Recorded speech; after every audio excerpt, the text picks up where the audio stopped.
అదే RTV app వార్తల్ని క్షణాల్లో చదివే అవకాశం ఉంటుంది. ఒక న్యూస్ పేపర్, ఒక టెలివిజన్ ఛానల్ మీ చేతుల్లో ఎప్పుడూ ఉంటాయి. కూటమి ప్రభుత్వం అధికారంలోకి వచ్చిన తర్వాత ఇప్పుడు ప్రస్తుతం ఎంతైతే కార్యకర్తలందరూ కూడా ఈ యొక్క నామినేటెడ్ పదవులు రెండో లిస్ట్ అయితే విడుదల చేసింది. అందులో ముఖ్యంగా పార్టీ కోసం కష్టపడినటువంటి నాయకులను గుర్తిస్తూ వాళ్ళకైతే నామినేటెడ్ పదవులు ఇచ్చినటువంటి పరిస్థితి. అలాగే తెలుగుదేశం కావచ్చు, జనసేన నుంచి కూడా ప్రస్తుతం చూసుకుంటే కాకినాడ అర్బన్ డెవలప్మెంట్ అథారిటీకి సంబంధించి ఈ యొక్క ప్రస్తుతం చైర్మన్గా అయితే కాకినాడ కూడా చైర్మన్గా ఏదైతే తుమ్మల బాబు గారు ఉన్నారో బాబు గారిని కూడా జనసేన నుంచి ఎన్నికైనటువంటి పరిస్థితి ప్రస్తుతం ఉంది.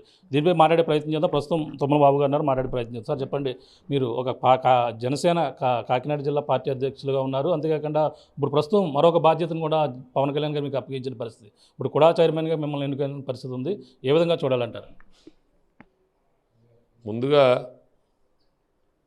ఎన్డీఏ కూటమి భాగస్వామి పక్షాలందరికీ కూడా కృతజ్ఞత తెలియజేసుకోవాలి.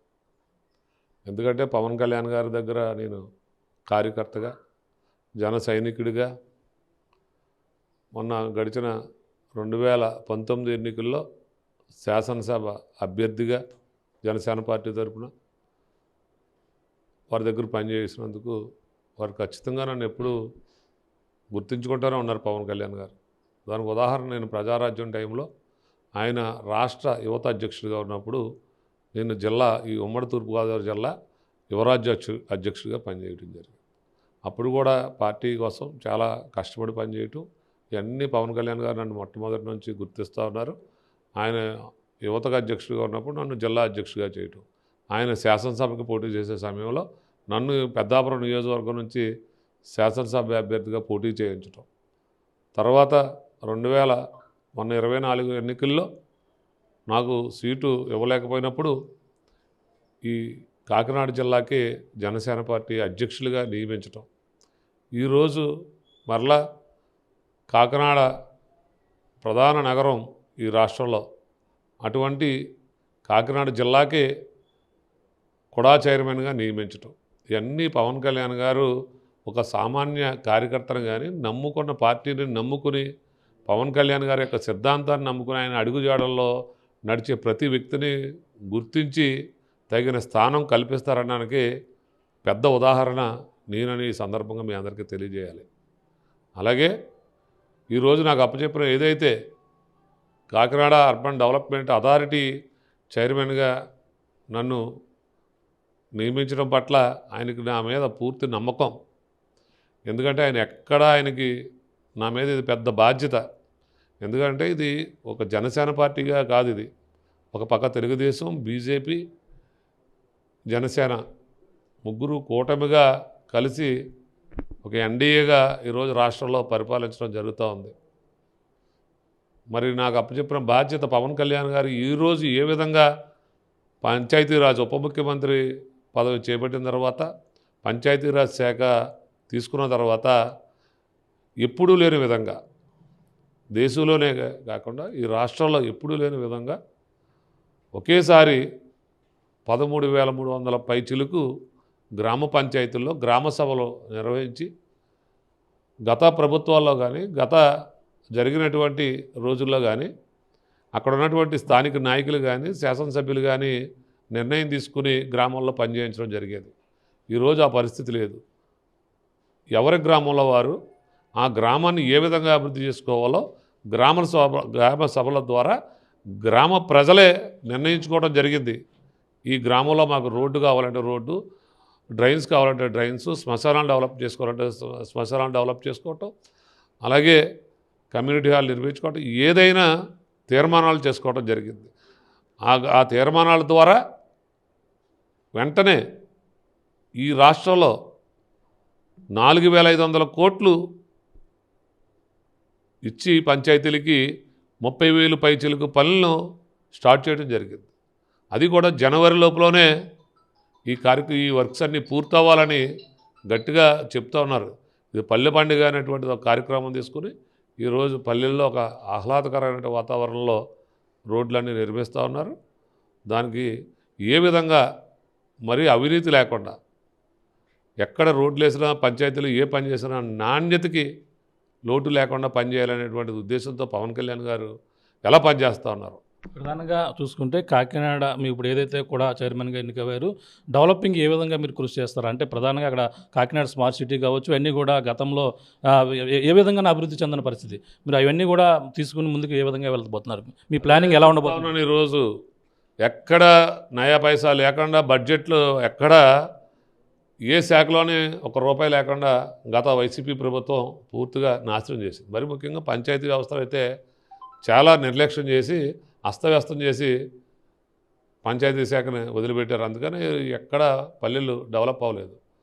ఏదైతే రోజు పవన్ కళ్యాణ్ గారు చేస్తూ ఉన్నారో అదేవిధంగా ఆయన అడుగుజాడల్లో నడిచేటువంటి వ్యక్తిగా ఒక సిద్ధాంతం కోసం పోరాడి ఒక నీతి ప్రభుత్వం స్థాపించాలి, ఒక మంచి ప్రభుత్వం స్థాపించాలని అటు చంద్రబాబు నాయుడు గారు కానీ పవన్ కళ్యాణ్ గారు కానీ ఏ విధంగా ముందుకు పోతా ఉన్నారో అలాగే ఈరోజు కాకినాడ డెవలప్మెంట్ అథారిటీని కూడా ఎక్కడ అవినీతికి తావు లేకుండా ఏదైతే శాసనసభ్యులు ఉన్నారో శాసనసభ్యుల యొక్క సహకారంతో వారి యొక్క నియోజకవర్గాల్లో కుడా ద్వారా అభివృద్ధి కార్యక్రమాలు ఏం చేయాలో వారి యొక్క సహకారంతో పూర్తిగా చేయాలి.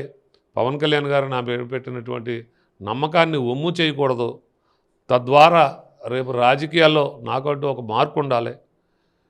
ఈ పదవి కూడా పలానా సమయంలో కుడా చైర్మన్గా చేసినటువంటి తుమ్మల బాబు అనేటువంటి వాడు చేసినట్టుగానే రాబోయే నాయకులు కూడా చెయ్యాలనేటువంటి విధంగా ఉండాలనేటువంటిది నా యొక్క తపన. అంటే పక్కన సాధారణ చిన్న నియోజకవర్గాన్ని కూడా పొడాగా ఏదైతే పిఠాపురం అర్బన్ డెవలప్మెంట్ కూడా పెట్టడం జరిగింది పవన్ కళ్యాణ్ తన సొంత నియోజకవర్గంలో, అక్కడ కూడా డెవలపింగ్ ఏ విధంగా ఉండబడుతుంది మీ కాకినాడ జిల్లాలో భాగం కాబట్టి? ఖచ్చితంగా పెడా అనేటువంటిది ఇది కుప్పంలో కూడా చంద్రబాబు నాయుడు గారి నియోజకవర్గంలో అక్కడ కూడా కుప్పం ఏరియా డెవలప్మెంట్ అథారిటీ అనేటువంటిది ఉంది. అలాగే పవన్ కళ్యాణ్ గారు కూడా ప్రజలకి ఇప్పుడు ఏ పని కావాలో ఎవరు ఇబ్బంది పడకూడదు నన్ను నమ్మి నన్ను శాసనసభ్యకి పంపించడమే కాకుండా ఈరోజు ఉప ముఖ్యమంత్రి అవడానికి ఇన్ని శాఖలు నిర్వహించడానికి కారణమైనటువంటి పిఠాపురం ప్రజలకి ఏ విధమైనటువంటి ఇబ్బంది కూడా ఉండకూడదని అక్కడ ఒక ఐఏఎస్ ఆఫీసర్ని నియమిస్తా ఉండటం కోసమే అక్కడ పెడా అనేటువంటిది పెట్టారు. ఖచ్చితంగా అన్ని శాఖల్ని సమన్వయం చేసుకుని ప్రజలకు ఏం కావాలి, రెవెన్యూ అవనివ్వండి, పంచాయతీరాజ్ శాఖ అవనివ్వండి, పశువర్ధక శాఖ అవనివ్వండి, అన్ని శాఖల్ని కూడా సమన్వయం చేసుకుంటూ ఒక అధికారి రాబోతూ ఉన్నారు. ఖచ్చితంగా పిఠాపురం ఆంధ్రప్రదేశ్ రాష్ట్రంలో ఒక మోడల్ నియోజకవర్గంగా తయారవబోతూ ఉంది. ఖచ్చితంగా ఈ నియోజకవర్గంలాగా ఆంధ్ర రాష్ట్రంలో ఉన్నటువంటి అన్ని నియోజకవర్గాలు కూడా అభివృద్ధి చేయాలనేది ఒక మోడల్ నియోజకవర్గంగా ఉండటం కోసమే ఫస్ట్ ఈ పెడా అనేటువంటిది పెట్టారు. ఖచ్చితంగా కుడా నుంచి కూడా ఇప్పటికే అక్కడ సంత మార్కెట్కి 1,26,00,000 రూపాయలు ఇచ్చి అక్కడ సంత షెడ్లు ఎప్పుడూ ఈ పశువుల శాలలో చాలా అధ్వానంగా ఉండేవి. అక్కడ వాటికి కూడా మంచి అక్కడ స్థావరం ఏర్పాటు చేయడం కోసం 1,20,00,000 పైచులకు కుడా నుంచి అక్కడ తీసుకెళ్ళి చేయడం జరిగింది. అలాగే పెద్దాపురం ఇవ్వటం జరిగింది, తుని ఇవ్వటం జరిగింది. కుడా నుంచి అన్ని పనులు చేయించుకుంటూ ఉన్నారు శాసనసభ్యులు. ఖచ్చితంగా ఏది మంచి పని అయితే అది మంచి పని చేయడానికి కూడా సిద్ధంగా ఉంటుంది. ఇంకా ప్రక్షాళన చేయవలసి ఉంది కుడాలో. అదన్నీ కూడా నాకు కూడా దీని యొక్క ఏంటి కుడా అంటే ఏంటి, కుడా యొక్క విధులు ఏంటి, దాని నిధులు ఏంటి, విధులను ఏ విధంగా నిర్వర్తించాలి, నిధులు ఏ విధంగా సద్వినియోగం చేయాలి, ఒక క్రమశిక్షణగా దాన్ని బడ్జెట్ని ఎలా వాడాలనేటువంటి దాని మీద నాకు కూడా 2 వారాలు టైం తీసుకుని పూర్తిగా స్టడీ చేసి, ఇది మా పవన్ కళ్యాణ్ గారు మా అధ్యక్షులు చెప్పారు, పూర్తిగా ఫస్ట్ స్టడీ చేయండి. ఎక్కడ మన పార్టీకి కానీ కూటమి ప్రభుత్వానికి కానీ చెడ్డ పేరు తీసుకురావద్దని 10 సార్లు చెప్పారు.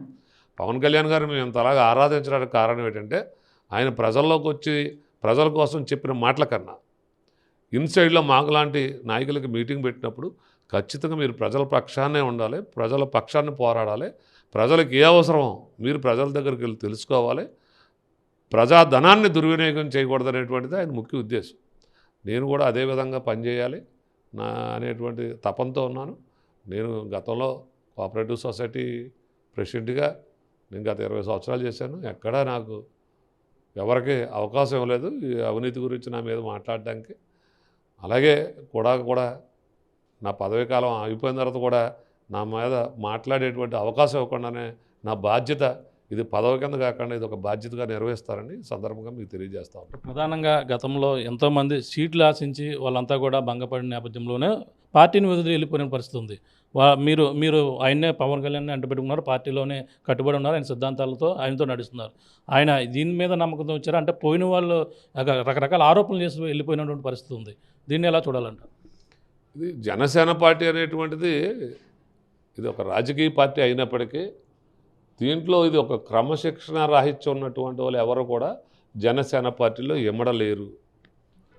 రాజకీయ ప్రయోజనాలు ఆశించడం రాజకీయ నాయకుడిగా తప్పులేదు, కానీ ఒక ప్రజాధనం కోసం కానీ ఒక ప్రభుత్వ ధనాన్ని కానీ మనం దుర్వినియోగం చేద్దాం, దాచుకుందాం అంటే ఇది ఎక్కడైనా కుదరవచ్చు, కానీ జనసేన పార్టీలో అటువంటి అవకాశం లేదు. అందుకే ఈ పార్టీలో ఎక్కువ కాలం చాలామంది ఇమడలేరు. ఎందుకంటే వాళ్ళకు కొన్ని ఆశలు ఉంటాయి. ఇక్కడ మన ఆశలు తీర్చుకోవడానికో మన అవసరాలు తీర్చుకోవడం కోసం ఈ పదవులు చేపట్టడానికి జనసేన పార్టీ అవకాశం ఇవ్వదు. ఖచ్చితంగా ప్రజల కోసం పనిచేసేవారే ఈ పార్టీలో ఇమడగలరు. ఎందుకంటే మీరు చూస్తూ ఉన్నారు, జన సైనికులు కానీ జనసేన పార్టీ కార్యకర్తలు కానీ మేము అనేక ర్యాలీలు చేస్తూ ఉంటాం. ఎక్కడ మేము వారికి జన సైనికులకి ఎక్కడ 1 లీటర్ పెట్రోల్ కొట్టించినటువంటి పాపన కూడా లేదు.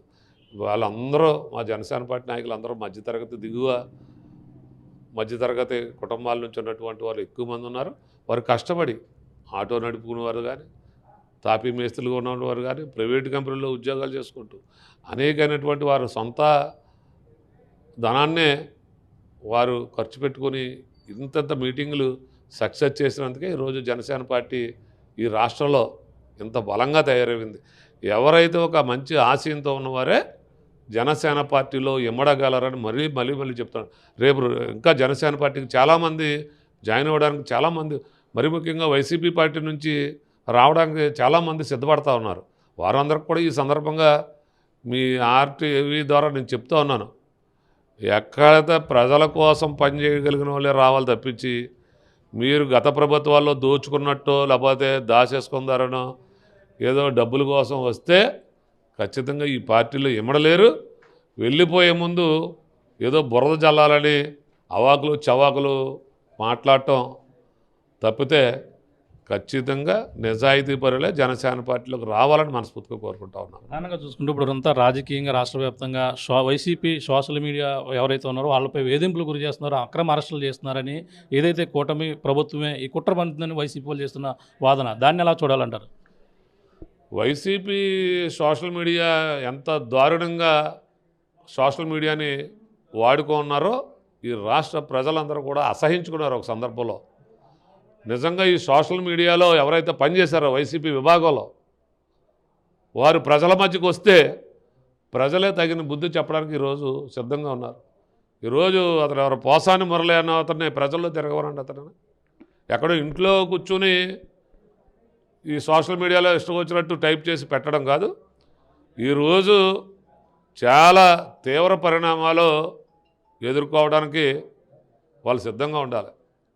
ఎందుకంటే ఇంట్లో ఉన్నటువంటి స్త్రీలను కూడా వాళ్ళు అనేకమైనటువంటి దుర్భాషలతో వారి యొక్క మాన ప్రాణాల మీద బెదిరించడానికి సిద్ధమైనటువంటి ఆ సోషల్ మీడియాలో ఎవరైతే పనిచేశారో వారందరికీ తగిన శిక్ష పడుతుంది. దానికి వారు మాత్రం సిద్ధంగా ఉండాలి. ఎందుకంటే ఇప్పటికే పారిపోతూ ఉన్నారు, అందరూ భయపడిపోయి వణుకుపోతూ ఉన్నారు. ఎవరు భయపడిపోయినా వణుకుపోయినా ఇది రాబోయే రోజుల్లో ఈ సోషల్ మీడియాని దారిలో పెట్టడానికి ఈరోజు ఖచ్చితమైనటువంటి క్రమశిక్షణ చర్యలు ఉంటాయి. ప్రజలు కూడా ఊరుకునే పరిస్థితి లేదు. అటువంటి వారిని బయటికి తీసుకురండి, తగిన శిక్ష వేయాలని ప్రజలు కోరుతూ ఉన్నారు. నాకు అనేక మంది ఫోన్ చేస్తూ ఉన్నారు. నేను సందర్భంగా చెప్తా ఉన్నాను, ఇదేమీ కల్పితం కాదు. ఏమంటే మీరు ఈ ఎన్డీఏ కూటమి అధికారంలోకి వచ్చింది, అధికారంలోకి వచ్చినందుకు మాకు సంతోషంగానే ఉంది. కాకపోతే గడిచిన 5 సంవత్సరాలు దారుణంగా ప్రవర్తించిన వారిని మీరు శిక్షించలేనందుకు కూడా మీ ప్రభుత్వం మీద మాకు బాధగా ఉందనేటువంటిది చెప్తూ ఉన్నారు. అందుకే ఈరోజు సరే ఫోన్లే అని వదిలేసిన కాడికి ప్రజలు అనేక మంది ఈ మీడియా ద్వారా కానీ సోషల్ మీడియా ద్వారా కానీ పత్రికల ద్వారా కానీ లేకపోతే వారు పిటిషన్ రూపంలో కానీ పలానా వాళ్ళని మీరు ఎందుకు వదిలేశారు, గతంలో ఎలా మాట్లాడారు, మీరు ఎందుకు నిర్లక్ష్యం చేస్తూ ఉన్నారు, కఠినంగా శిక్షించాలి అనేటువంటి ప్రజలే ఈరోజు పిటిషన్లు పెడతా ఉన్నారు. జనసేన పార్టీకి జనవాణిలో కానీ తెలుగుదేశం పార్టీ ప్రజా వేదికలో కానీ ప్రజలు పిటిషన్లు పెడతా ఉన్నారు. ఈరోజు వారికి పనులు కావాలని అడగట్లేదు. గతంలో ఏ విధంగా అన్యాయంగా అక్రమంగా ఇళ్లల్లో ఉన్నటువంటి ఆడవారి పట్ల అనుచిత వ్యాఖ్యలు చేసినటువంటి వారిని వీధిలోకి తీసుకురండి, మీరు శిక్షిస్తారా లేకపోతే మీరు శిక్షించమని ప్రజలు అడుగుతూ ఉన్నారు ఈ సందర్భంగా. చూస్తున్నాం. ఇది పరిస్థితి ప్రధానంగా ఏదైతే తన పార్టీ సిద్ధాంతాలు అలాగే పార్టీ ఏదైతే దాన్ని చెప్పిన ఆదేశాల ప్రకారం నడుచుకున్న వాళ్ళే పార్టీలో కొనసాగుతారో ఆ విధంగానే గత కొన్నాళ్ళ నుంచి కూడా జనసేన అధినేత పవన్ కళ్యాణ్తో కలిసిన నేపథ్యంలోనే ఆయనతో నడిచిన నేపథ్యంలోనే నాకు ఈ కుడా చైర్మన్ అయితే నాకు అప్పగించినటువంటి పరిస్థితి ఉంది. ఈ యొక్క కాకినాడ కూడా ఏదైతే అర్బన్ డెవలప్మెంట్ మొత్తం అభివృద్ధి చేసేందుకు తనదంటూ మార్కు ఉండే విధంగా అభివృద్ధి చేస్తామని చెప్తున్నటువంటి పరిస్థితి ప్రధానంగా ఉంది. ఏదైతే వైసీపీ గతంలో చేసినటువంటి అరాచకాలు సోషల్ మీడియా వేదికగా చేసిన వరకు అయితే ఖచ్చితంగా శిక్షించాలని ప్రజలు కోరుతున్నారు. కాబట్టి ప్రజల నుంచి వచ్చినటువంటి ఎవరైతే గతంలో చేసినటువంటి ఈ యొక్క అసభ్యకర పోస్టులు కావచ్చు, ఇంట్లో వారి మహిళల పట్ల అసభ్యంగా ఈ యొక్క పోస్టులు చేసిన వారిపై కఠిన చర్యలు అయితే తప్పవని, ఈ యొక్క కొనసాగుతున్న పరిస్థితి ప్రధానంగా ఉందని, ప్రజల్లోకి వస్తే వాళ్ళకి ప్రజలే బుద్ధి చెప్పే అంత విధంగా కూడా కొనసాగుతున్నటువంటి పరిస్థితి ఉంది. ఈ నేపథ్యంలో వాళ్ళపై కేసులు అయితే నమోదు చేస్తున్నటువంటి పరిస్థితి ఉంది. ఏదేమైనా మొత్తం కూటమి ప్రభుత్వం అధికారంలో వచ్చిన తర్వాత ఏదైతే చేయాలో ఆ విధంగానే జనసేన అధినేత పవన్ కళ్యాణ్ తన నియోజకవర్గం కావచ్చు, కాకినాడ జిల్లానే కావచ్చు, మొత్తం అన్ని నియోజకవర్గాలు అభివృద్ధి చేసేందుకు తనదంటూ కృషి చేస్తున్నటువంటి పరిస్థితి ప్రధానంగా ఉన్న తనమే పెట్టినటువంటి నమ్మకాన్ని ఒమ్ము చేయకుండా ఈ యొక్క కుడా చైర్మన్గా నా బాధ్యత నెరవేరుస్తానంటూ చెప్తున్న పరిస్థితి ఏదైతే చైర్మన్ కుడా చైర్మన్ ఎవరైతే ఉన్నారో తుమ్మల బాబు గారు చెప్తున్న పరిస్థితి ప్రధానంగా ఉందని చెప్పాలి. ఇది కూడా ఉన్న తాజా పరిస్థితి. మన సుబ్రహ్మణ్యంతో ప్రకాశ్ RTV పెద్దాపురం నుంచి. మరిన్ని వీడియోస్ కోసం ఛానల్ ని సబ్స్క్రైబ్ చేయండి. లేటెస్ట్ అప్డేట్స్ కోసం వాట్సాప్ ఛానల్ ని ఫాలో అవ్వండి. ఆ లింక్ డిస్క్రిప్షన్ లో ఉంది.